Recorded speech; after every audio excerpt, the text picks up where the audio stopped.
दोस्तों, स्वागत है आपका हमारे चैनल में। जल्दी से चैनल को सब्सक्राइब कर लीजिए ताकि आप एक और सारी कहानियाँ सुन सके। आज की कहानी है औरत एक पहेली। दीनदयाल पूरा का पूरा बहरूपिया था। एक्टर जो था, भेस और आवाज़ बदलने में उसे कमाल की महारत हासिल थी। कॉलेज में पढ़ता था तो वहाँ उसके अभिनय की धूम मची रहती थी। अब सिनेमा की दुनिया में आ गया था तो यहाँ उसकी खूब सारी चर्चा होती थी।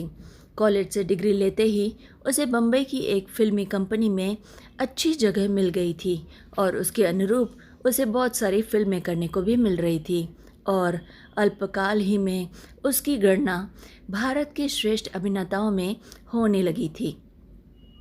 लोग उसके अभिनय को देखकर आश्चर्यचकित रह जाते थे। कितनी कला उसमें भरी हुई थी। उसके पास प्रतिभा थी, कला थी और ख्याति के उच्च स्तर पर पहुंचने की महत्वाकांक्षा। इसीलिए जिस पात्र की भूमिका में काम करता रहता, बहरूप और अभिनय में वह बात पैदा कर देता था कि दर्शक अनायास ही वाह वाह कर उठते थे और फिर लगातार हफ्तों हफ्तों महीनों तक उसकी कला की चर्चा लोगों में चला करती थी। 2 महीने हुए उसकी शादी हुई थी। बम्बई की एक निकटवर्ती बस्ती में छोटी सी एक कोठी किराए पर लेकर वह अपनी बीवी के साथ वहीं पर रहने लगा था। कभी समय था, कुछ अरसा पहले की ही बात है, कि वह निर्धन कहा जाता था, परंतु अब तो वह धन संपत्ति में खेलता रहता था। रुपए की उसे क्या ही परवाह थी। उसका विवाह भी उच्च घराने में हुआ था। पत्नी भी सुंदर और खूब पढ़ी लिखी मिली थी। जिस प्रकार बादल सूखी धरती पर अमृत की वर्षा करके उसे पूरी तरह से तृप्त कर देता है, उसी तरह निर्धनता से सूखे हुए दीनदयाल के हृदय को विधाता ने जैसे वैभव की वर्षा से सींच दिया था। अब वह काफ़ी धनी और खुश था। संध्या का समय था। साए बढ़ते बढ़ते किसी भयानक देव की भांति संसार पर पूरी तरह छा गए थे। दीनदयाल अपने घर की लाइब्रेरी में बैठा था। अभी तक कमरे में बिजली नहीं जली थी और वह किवाड़ के समीप ही कुर्सी रखे हुए वहाँ की धीमी लाइट में एक लेख पढ़ने में पूरी तरह से मग्न था। चपरासी ने आकर कमरे की बिजली का बटन दबाया। क्षण भर में रोशनी से कमरा पूरी तरह से जगमगा उठा। दीनदयाल ने रुमाल से अपने ऐनक को साफ किया और फिर लेख पर अपनी दृष्टि जमा दी। वह नवयुवक समाचार पत्र का महिला अंक देख रहा था। अंक देखना तो उसे यूं ही शुरू किया था, परंतु एक लेख कुछ ऐसा रोचक था कि एक बार जो पढ़ना आरंभ किया तो फिर समाप्त किए बिना जी नहीं माना। वह लगातार उसे पढ़ता गया। लेख में किसी अभिनेता के अभिनय की विवेचना बिल्कुल नहीं थी। छावेश कला पर कोई नई बात भी नहीं लिखी गई थी। यह एक सीधा साधा लेख था जिसमें नारी स्वभाव पर एक नूतन दृष्टिकोण से प्रकाश डाला गया था। एक सर्वथा नई बात थी उस जमाने में। लिखा था, स्त्री प्रेम की देवी है। वह अपने प्रिय पति के लिए अपना सर्वस्व न्यौछावर कर सकती है। वह उसकी पूजा भी कर सकती है, पर यदि उसके पति ने उसके प्रेम की अवहेलना की तब फिर उसकी मोहब्बत को ठुकरा दे तो अवसर मिलते ही वह अपने प्रेम की तृषा बुझाने के लिए किसी भी दूसरी वस्तु या फिर किसी दूसरी चीज़ को ढूंढ ही लेती है, चाहे वह जल हो या फिर अचल, सजीव हो या निर्जीव। यही प्रकृति का एकमात्र नियम है। दीनदयाल उठा और बड़ी ही गंभीर मुद्रा धारण किए हुए पुस्तकालय के बाहर निकल आया। वह सर्वथा इसी लेख के बारे में सोच रहा था। सड़क रोशनी से नववधू की भांति सज रही थी। दीनदयाल अपने हृदय की गति के समान धीरे धीरे रास्ते पर चला जा रहा था। उसे देखकर कौन कह सकता था कि यह वही प्रसिद्ध अभिनेता है जो अपनी कला से भारत भर को चकित कर देता है। निर्मला उसकी पत्नी अनुपम सुंदरी थी। कल्पना से बनी हुई सुंदर प्रतिमा सी। मीठे मादक स्वर में, रूप में विधि ने उसे जादू दे डाला था। संगीत कला में उसने विशेष क्षमता प्राप्त कर ली थी और यह गुण सोने में सुगंध का काम कर रहा था। जब भी कभी वह अपनी कोमल उंगलियों से सितार के पर्दों पर रखती और कान उमेटकर तारों को छेड़ती तो सोए हुए उद्गार जाग उठते थे और कानों के रास्ते से मिठास और मस्ती का एक समुद्र श्रोता की नस नस में व्याप्त होकर ही रह जाता था। श्रोता बहुत खुश हो जाते थे। दीनदयाल उस पर जी जान से मुग्ध था और वह भी उसे हृदय की समस्त गहराइयों से, पूरी शक्तियों से प्यार किया करती थी। दोनों को एक दूसरे पर बहुत ज़्यादा गर्व था, किंतु यह सब कुछ स्थायी न हो सका था, क्योंकि असार संसार में कोई वस्तु स्थायी हो भी कैसे सकती है भला।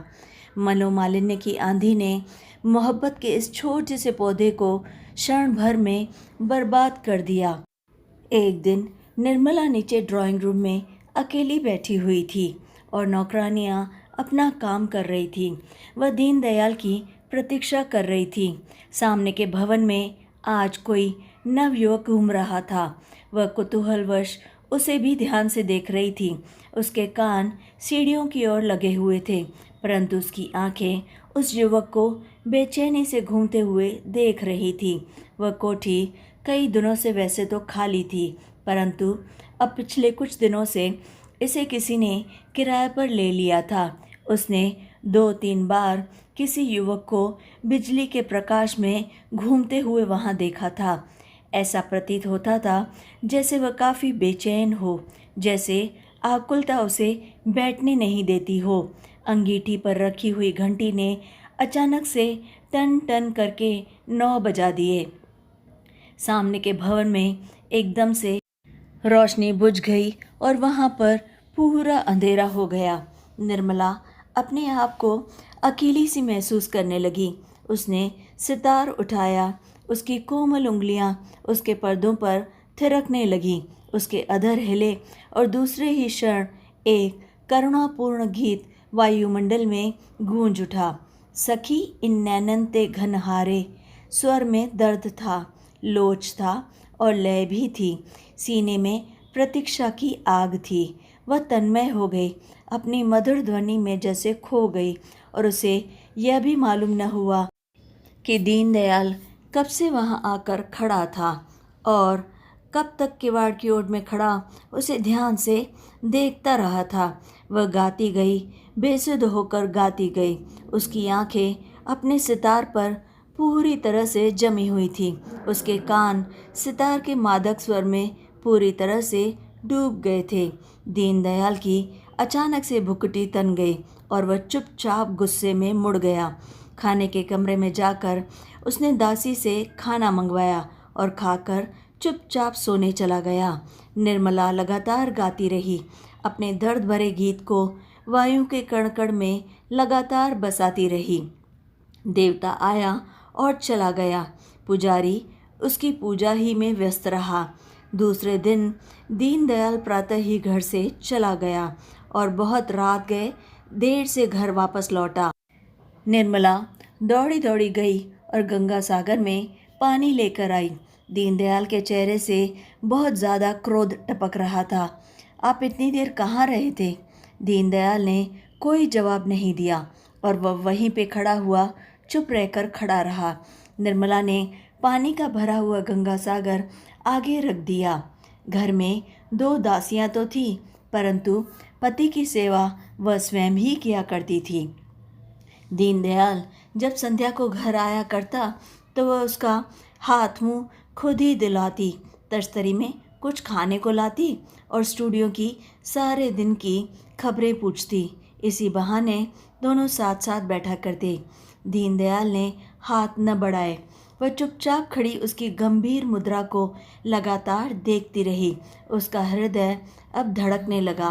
20 प्रकार की शंकाएं उसके मन में लगातार उठने लगी। उसने उन्हें बुलाने का इरादा किया, परंतु झिड़क न दे यह सोचकर वह चुप ही रही। आशा ने फिर गुदगुदी की, उसका मन फिर से उड़ने लगा। निराशा ने फिर दामन पकड़ लिया और वहीं पर खड़ी हो गई।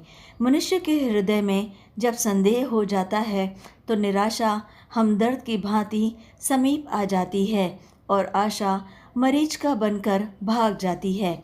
फिर भी उसने साहस करके उससे पूछा, जी तो अच्छा है ना? चुप रहो स्वामी, मैं कहता हूँ खामोश रहो, मुझसे बात करने की कोई ज़रूरत नहीं है। निर्मला खड़ी की खड़ी रह गई। निराशा ने आशा को फिर से ठुकरा दिया और अब उसमें उठने का भी साहस न रहा। उसे कल की घटना याद हो गई, परंतु साधारण सी बात पर इतना क्रोध वह समझ ही ना सकी। उन्हें तो इस बात पर प्रसन्न होना चाहिए था। नहीं, अवश्य ये बात नहीं है, कुछ और बात है। उससे अवश्य कोई दूसरी अवज्ञा हो गई होगी। हो सकता है किसी से झगड़ पड़े हों अथवा कोई दूसरी घटना घटी हो। अशुभ की आशंका से उसका मन उद्गन हो उठा। उसके चरणों पर झुकते हुए उसने कहा, दासी से कोई अपराध हो गया हो तो क्षमा कर दे स्वामी। दीनदयाल ने अपने पांव वापस खींच लिए। निर्मला गिरते गिरते बची, मुंह के बल आखिर गिर ही गई। वह सोने चला गया। निर्मला बहुत देर तक उसी तरह बैठी रही और फिर लेटकर धरती में मुंह छिपाकर आंसू बहाने लगी। उसे विश्वास नहीं होता था कि उसके पति ने इतनी छोटी सी बात पर उसे अपनी नज़रों से गिरा दिया है। दीनदयाल के प्रति उसके मन में कई तरह के विचार आने जाने लगे। उसके मन में कई तरह के विचार उठने लगे। उसने उन्हें आज तक शिकायत का मौका तक नहीं दिया था। उसने उनकी साधारण सी बात को भी सिर आंखों पर रखा था। फिर ये निरादर क्यों? उसे शंका होने लगी, कहीं कोई अभिनेत्री उनके जीवन वृक्ष को विष से सींच तो नहीं रही। किंतु दूसरे ही क्षण अपने इन विचारों पर उसे खुद से घृणा हो गई। ग्लानि से उसका सर शर्म से नीचे झुक गया। दीनदयाल चाहे किसी के मोह में फंस जाए, परंतु निर्मला के लिए ऐसा सोचना भी पाप है। तो फिर वह अपने पति को इस अनमनस्कता का कारण ही क्यों न पूछ ले भला? क्या उसे इस बात का अधिकार नहीं? आखिर वह उनकी पत्नी है। वह सहधर्मिणी नहीं क्या? अर्धांगिनी नहीं क्या? वह ज़रूर उनसे इस बारे में पूछेगी। वह सोचकर वह उठ खड़ी हुई। उसके शरीर में स्फूर्ति का संचार हो आया। वह जाएगी और अपने पति से इस क्रोध का कारण पूछ कर ही रहेगी और उस समय तक नहीं छोड़ेगी जब तक वे उसे सब कुछ ना बता दे, सब कुछ सच सच। या फिर अपनी भुजाओं में बीच कर यह न कह दे, मैं तो हंसी कर रहा था। उसके मुख पर दृढ़ संकल्प के चिन्ह जाहिर हो गए। वह आत्मविश्वास से उठी और धीरे धीरे दीनदयाल के कमरे में दाखिल हुई।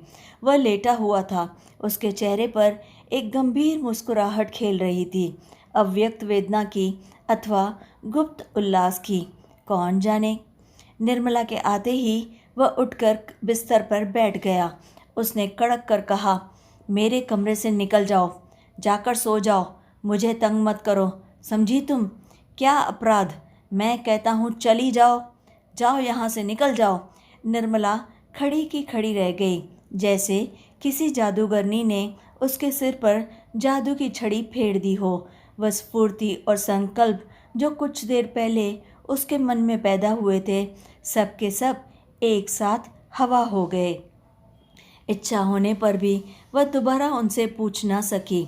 उदासी का कारण पूछना, उस अकारण क्रोध का गिला करना, अपने कसूर की माफ़ी मांगना, सब कुछ जैसे सब कुछ भूल गई। कल्पनाओं के भव्य प्रसाद पल भर में धराशायी हो गए। वह चुपचाप वापस चली आई और सारी रात गीले बिस्तर पर लगातार बैठी हुई सोए हुए मनुष्य की भांति करवटें बदलती रही। नींद न जाने कहाँ उड़ गई। वह लगातार अपने बारे में और अपनी गलती के बारे में सोचती रही। समय के पंख लगाकर दिन लगातार उड़ते गए। दीनदयाल अब घर में बहुत ही कम आता था। निर्मला को सेवा के लिए 2 दासियों में एक और की वृद्धि हो गई थी। वह उनसे तंग आ गई थी। एक शब्द भी नहीं बोला करते थे। वह सेवा की भूखी तो ना थी, परंतु मोहब्बत की भूखी थी, और मोहब्बत के फूल से उसकी जीवन वाटिका सर्वथा शून्य थी। बरसात के बादल आकाश पर एक साथ घिरे हुए थे। ठंडी हवा साकी की चाल चल रही थी। बाहर किसी जगह पर पपीहा रह रह कर कूक उठता था। वायु का एक विशाल झोंका घर के अंदर आया। निर्मला के हृदय में उल्लास के बदले अवसाद की एक लहर दौड़ गई। हृदय की गहराइयों से एक लंबी सांस निकल गई। उसने अपना सितार उठाया और विरह का एक गीत गाने लगी।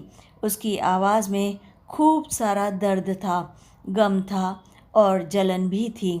वायुमंडल उसके गीत से झंकृत होकर रह गया। पूरी जगह पर उसके गीत के शब्द गूंज रहे थे।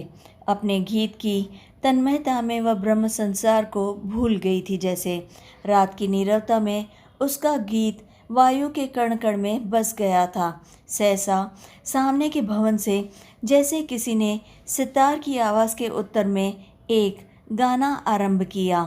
पिया बिन चैन कहाँ मन को। राग क्या था? एकदम बढ़िया था। किसी ने निर्मला का दिल चीर कर सामने रख दिया था। वह अपना गाना भूल गई और तन्मय होकर गाना ध्यान से सुनने लगी। क्या आवाज़ थी, क्या जादू था। रूह खींची चली जाती थी। 1 महीने से वहाँ कोई सितार बजाया करता था, किंतु निर्मला ने कभी उस ओर ध्यान नहीं दिया था। आज न जाने क्यों उसका हृदय अनायास ही गीत की ओर आकर्षित हुआ जा रहा था। इच्छा हुई कि खिड़की में जाकर बैठा जाए, परंतु फिर थोड़ी सी झिझक गई। उसी तरह जैसे नया चोर चोरी करने से पहले एक बार ज़रूर हिचकिचाता है। वह खिड़की से झांकने के लिए उठी। अनायास ही उसे अपने पति का ध्यान हो आया और वह फिर पर वहीं वापस बैठ गई। उसने सितार को उठाया, फिर रख दिया कि गाने वाला यह न समझ ले कि उसके गीत का उत्तर दिया जा रहा है। उठकर उसने एक पुस्तक ले ली और पढ़ना आरंभ कर दिया, परंतु पढ़ने में उसका जी नहीं लग रहा था। उसे हर पंक्ति में यही अक्षर लिखे हुए दिखाई दिए, पिया बिन चैन कहाँ। मन को उठकर उसने पुस्तक को जोर से वहीं कमरे में फेंक दिया और आराम कुर्सी पर आकर लेट गई। गाने वाला अब भी लगातार गाना गा रहा था और गीत उसकी एक एक नस में बसता चला जा रहा था। विवश होकर वह उठी। उसने सितार को उठाया। तारों में झनकार पैदा हुई। तारों पर उंगलियां अब फिर से थिरकने लगी और वह धीरे धीरे गाना गाने लगी। शनै शनै उसका स्वर ऊंचा होता गया, यहाँ तक कि वह बेसुध होकर पूरी आवाज़ से ज़ोर से गा उठी थी। गीत समाप्त हो गया। वायुमंडल के कण कण पर छाया हुआ जादू एकदम से टूट गया। वह जल्दी से उठकर खिड़की के पास चली गई। उसने देखा युवक सितार पर हाथ रखे हुए उसका गाना ध्यान से एकटक सुन रहा है। उसके शरीर में सनसनी दौड़ गई, विजय की सनसनी। उस समय वह दीनदयाल, उसकी मोहब्बत, उसकी जुदाई, सब कुछ भूल गई थी। उसके मन में कुछ भी नहीं था। उसके हृदय में, उसके मस्तिष्क में केवल एक ही विचार बस गया था, उसने दूसरे रागी को मात कर दिया है। यही बात उसके मन में घूम रही थी। इसके बाद प्रतिदिन दोनों ओर से गीत उठते और वायुमंडल में बिखर जाते थे। 2 दुखी आत्माएं संगीत द्वारा एक दूसरे से सहानुभूति प्रकट करती। अपने कमरे में बैठे बैठे दिल के दर्द गीतों की जुबान से एक दूसरे को सुनाए जाते थे। 1 महीना और बीत गया। कंपनी एक नई फिल्म तैयार कर रही थी और इन दिनों दीनदयाल को रात में भी वहीं पर काम करना पड़ता था। कई रातें वह कंपनी के स्टूडियो में ही वहीं पर बिता देता था। इतने दिनों से वह केवल एक बार ही घर आया था और उसके बाद भी उसने निर्मला से बात नहीं की थी। निर्मला का दिल उस दिन धड़क उठा था। पहली धड़कन और इस धड़कन में कितना ज़्यादा अंतर था। पहले वह इस डर से कांप उठती थी कि दीनदयाल कहीं उससे रुष्ट न हो जाए, और अब वह इस भय से मरी जाती थी कि कहीं उसके दिल की बात न जान ले, कहीं वह रात भर रहकर उनके प्रेम संगीत में बाधा न डाल दे। अक्टूबर का अंतिम सप्ताह था। दीनदयाल एक दिन घर आया और अपने कमरे में बैठा रहा। निर्मला उसके मुख की ओर देख भी न सकी थी, उसके सामने खड़ी भी न हो सकी थी। दीनदयाल ने उसे बुलाया तक नहीं, उससे दो टूक बात तक नहीं कही। वह दासी से केवल इतना कहकर वापस चला गया, मैं अभी और 1 महीने तक घर नहीं आ सकूंगा। चित्रपट के कुछ दृश्य खराब हो गए हैं, उन्हें फिर दोबारा से लिया जाएगा, उसमें काफ़ी सारा वक्त लगेगा। जब वह चला गया तो निर्मला ने एक सुख की सांस ली। उसके हृदय से एक बोझ सा उतर गया। वह कोई ऐसा हमदर्द चाहती थी जिसके सामने वह अपना प्रेम भरा दिल खोल कर रख दे। दीनदयाल वह बिल्कुल नहीं था, उस तक उसकी पहुंच ही नहीं थी। पानी ऊंचाई की ओर कभी नहीं जाता, नीचाई की ओर ही बहता है, यही प्रकृति का नियम है। दीनदयाल ऊंची जगह खड़ा था और गाने वाला नीची जगह। निर्मला का हृदय अनायास ही उस ओर बह चला था। उस दिन निर्मला ने एक बड़ा ही प्यारा और मीठा गीत गाया, जिसमें उदासीनता के स्थान पर उल्लास हिलोरे ले रहा था। अब वह कमरे में बैठकर गाने के बदले बाहर आकर बरामदे में बैठकर गाना गाया करती थी। दोनों की तानें एक दूसरे की तानों में मिलकर रह जाती थी। उनके हृदय कब के आपस में मिल चुके थे। संध्या का समय था। निर्मला वाटिका में घूम रही थी। उसकी आंखें रह रहकर सामने वाले भवन की ओर उठ जाती थी। उस समय वह चाहती थी कि कहीं वह युवक उसकी वाटिका में आ जाए और वह उसके सामने दिल के समस्त द्वार खोलकर रख दे। वह अकेला ही था, वह उसे ज्ञात हो चुका था, किंतु कभी उसने दिन के समय उसे वहाँ कभी नहीं देखा था। अंधेरा अब काफ़ी ज़्यादा बढ़ चला था और डूबते हुए सूरज की लाली धीरे धीरे उसमें विलीन हो रही थी।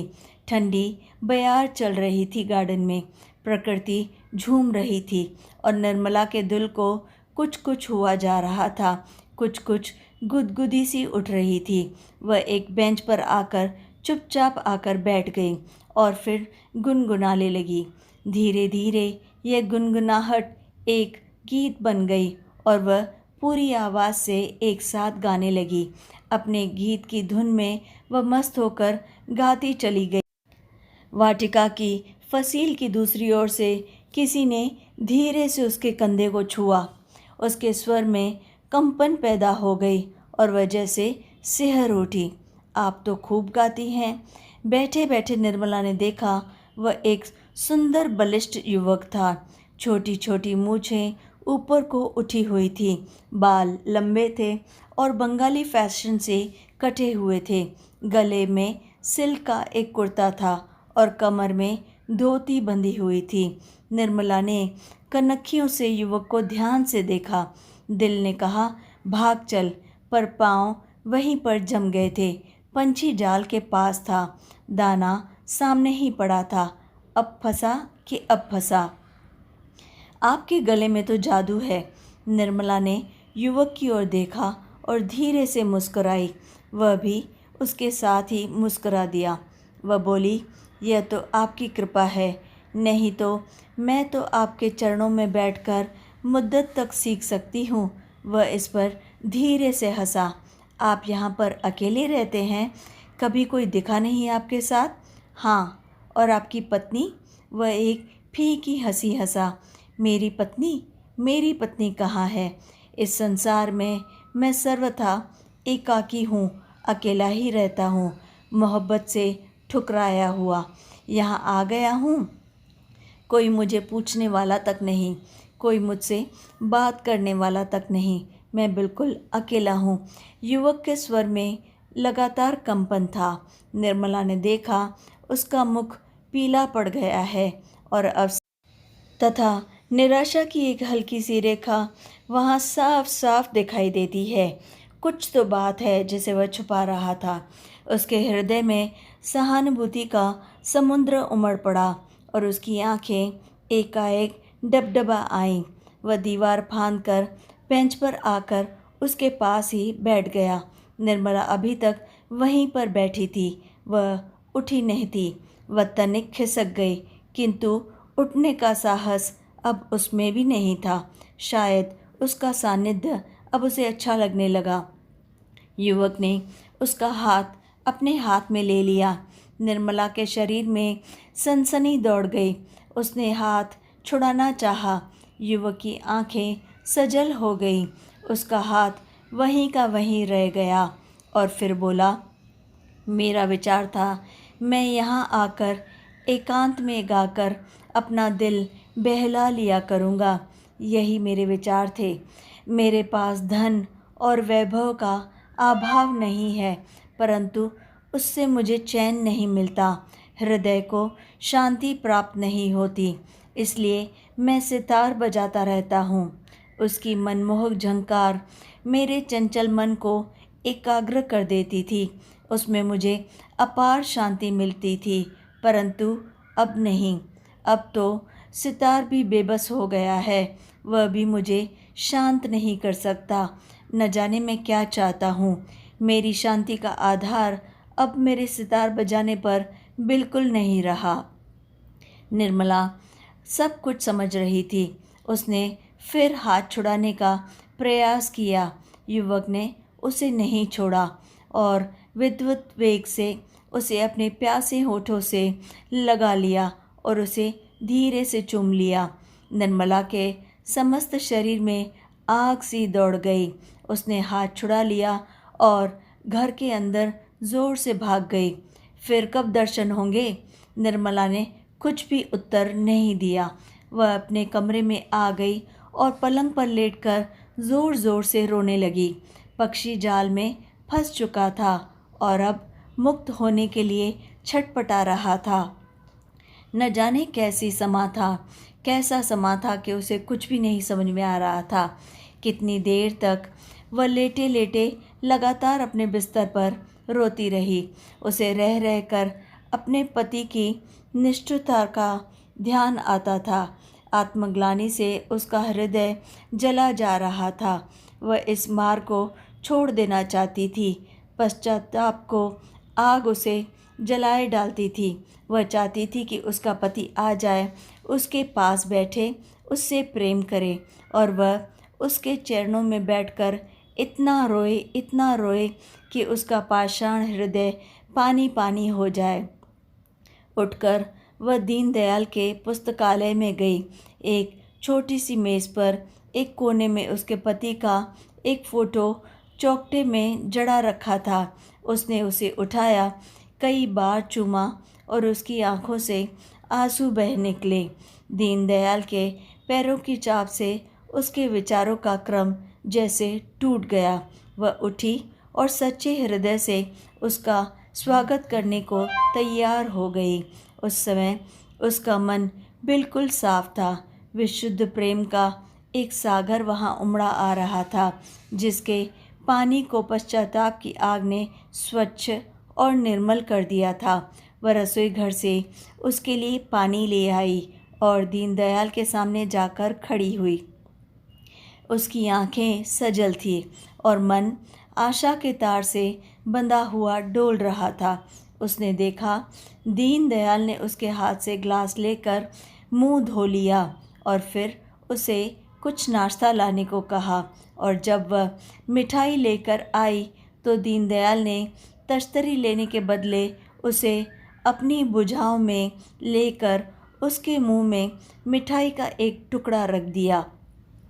निमिष भर के लिए उसके मुख पर स्वर्गीय आनंद की ज्योति चमक उठी। उसे लगा सब कुछ बिल्कुल ठीक हो गया।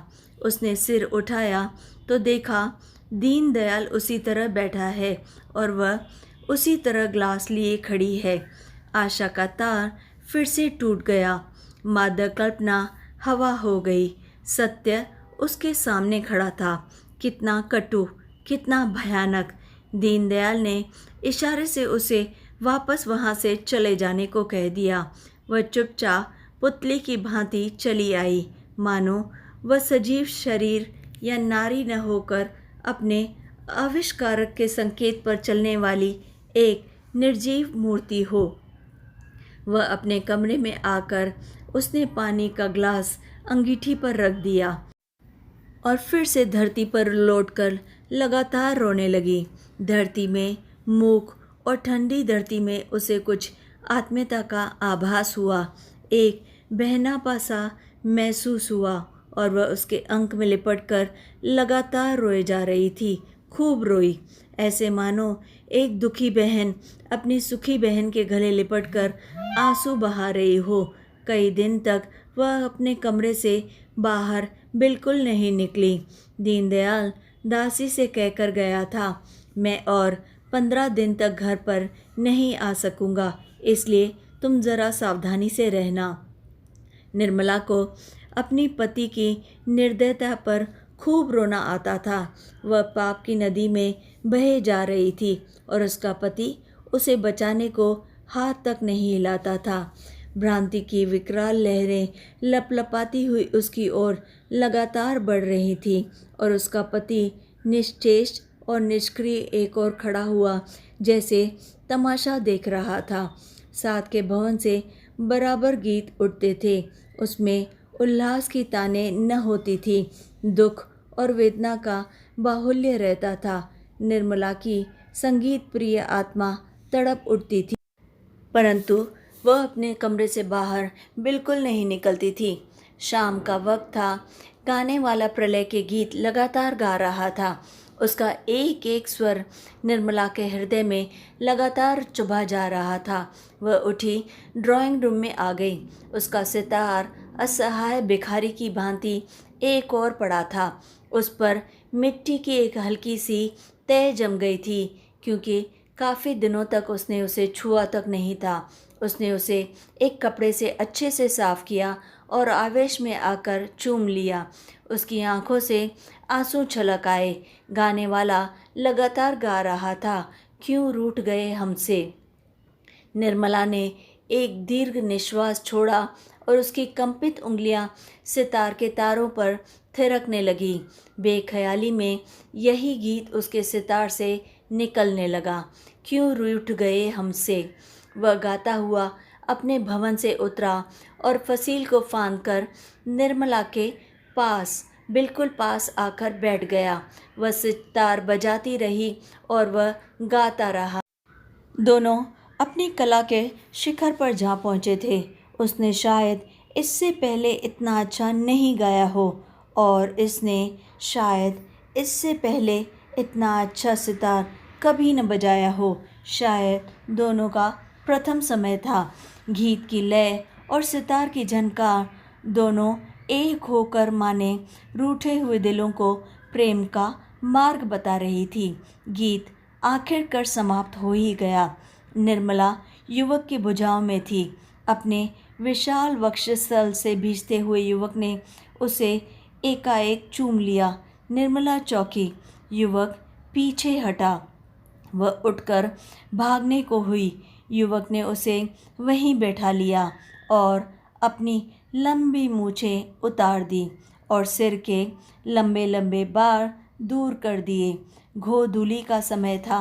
संध्या के क्षीण प्रकाश में निर्मला ने देखा, वह अपने पति के सामने बैठी है और वह हंस रहा था, परंतु निर्मला के मुख पर मौत की नीरव स्याही पुत गई थी। आखिर वह अपने इम्तिहान में हार गई थी। दीनदयाल ने विजय की खुशी में अपनी ओर खींचते हुए कहा, देखा हमारा बहुरूप निर्मला, तुम तो मुझे पहचान भी नहीं पाई। कौन जानता है कि वह नवयुग में छपे हुए लेख की परीक्षा न कर रहा था। अभी आई और निर्मला ऊपर अपने कमरे में चुपचाप भाग गई। उसे समझ में नहीं आया कि वह क्या करे और क्या नहीं करे। कुछ समय ऐसे ही बीत गया। दीनदयाल अपने विचारों में मग्न रहा। उसके विचारों का क्रम निर्मला के कमरे से आने वाली एक चीख से टूट गया। भागकर वह ऊपर गया, देखा निर्मला के कपड़ों को आग लगी हुई है और वह शांत भाव से न जाने क्यों लगातार जलती जा रही है। उसे समझ में नहीं आया कि वह क्या करे। दीनदयाल बुरी तरह से कांप उठा। उसने उसे बचाने का भरसक प्रयत्न किया पर वह सफल नहीं हुआ। शमशान में निर्मला का शव अब जल रहा था और मूर्तिवत बैठा दीनदयाल अपनी मूर्खता और नारी हृदय की इस पहेली को समझने का लगातार प्रयास करता रहा और करता ही रहा। तो दोस्तों, कैसी लगी आपको ये कहानी? अगर अच्छी लगे तो लाइक और शेयर ज़रूर करें और कमेंट में अपनी राय हमें ज़रूर बताएं कि आपको ये कहानी कैसी लगी। तब फिर लाइक, शेयर एंड सब्सक्राइब।